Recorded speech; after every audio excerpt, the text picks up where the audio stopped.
उरण तालुक्यात सतीश गावंडनं उरणकरांना करोडोंना फसवल्यानंतर पुन्हा एकदा मोठ्या आर्थिक फसवणुकीचा प्रकार उघडकीस आलाय.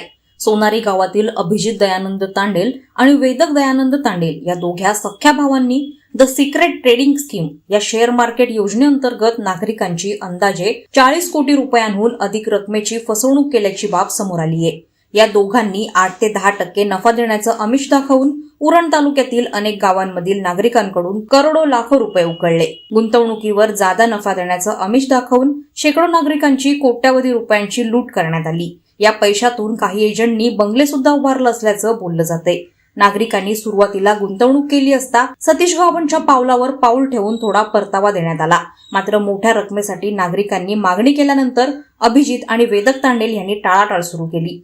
फोन उचलणं बंद केलं आणि शेवटी दोघेही गावातून गायब झाले. पीडित नागरिकांनी वारंवार प्रयत्न करूनही पैसे न मिळाल्यानं अखेर नावाशेवा पोलीस ठाण्यात धाव घेतली. आतापर्यंत 92 लाख रुपयांच्या फसवणुकीच्या तक्रारी अधिकृतरित्या नोंद झाल्यात. मात्र अंदाजे 40 कोटीपर्यंत फसवणूक झाल्याची चर्चा आहे. या प्रकरणी अभिजित आणि वेदक तांडेल यांच्यावर गुन्हा दाखल करण्यात आलाय. पोलीस सूत्रांच्या माहितीनुसार आरोपी कोर्टातून जामिनासाठी हालचाली करतायत. मात्र जनतेनं कठोर कारवाईची मागणी केली आहे. या प्रकरणी सहाय्यक पोलीस आयुक्त किशोर गायके यांनी सांगितलं की गुन्हा दाखल झाला असून तपास सुरू आहे. दोषींवर निश्चित कारवाई होईल. तर वरिष्ठ पोलीस निरीक्षक दीपक सुर्वे यांनी म्हटलंय, ज्यांची फसवणूक झाली त्यांना न्याय मिळवून देण्यासाठी आम्ही प्रयत्नशील आहोत.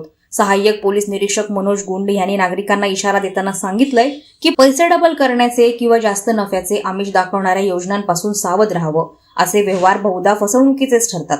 उरण तालुक्यात सतीश गावंड चिटफंड घोटाळ्यानंतर पुन्हा एकदा असा मोठा आर्थिक घोटाळा उघडकीस आल्यानं नागरिकांमध्ये संताप आहे. लाखो करोडो रुपये गमावून अनेकांचे संसार उद्ध्वस्त झालेत. या प्रकरणी दोषींना कठोर शिक्षा व्हावी आणि पीडितांना न्याय मिळावा अशी जोरदार मागणी होतीये. वादळवारा लाईव्हसाठी विठ्ठल ममताबादे, उरण. नवी मुंबई व रायगड जिल्ह्यातील ताज्या बातम्या आणि घडामोडींसाठी सबस्क्राईब करा वादळवारा लाईव्ह चॅनल आणि दाबा बेल आयकॉन.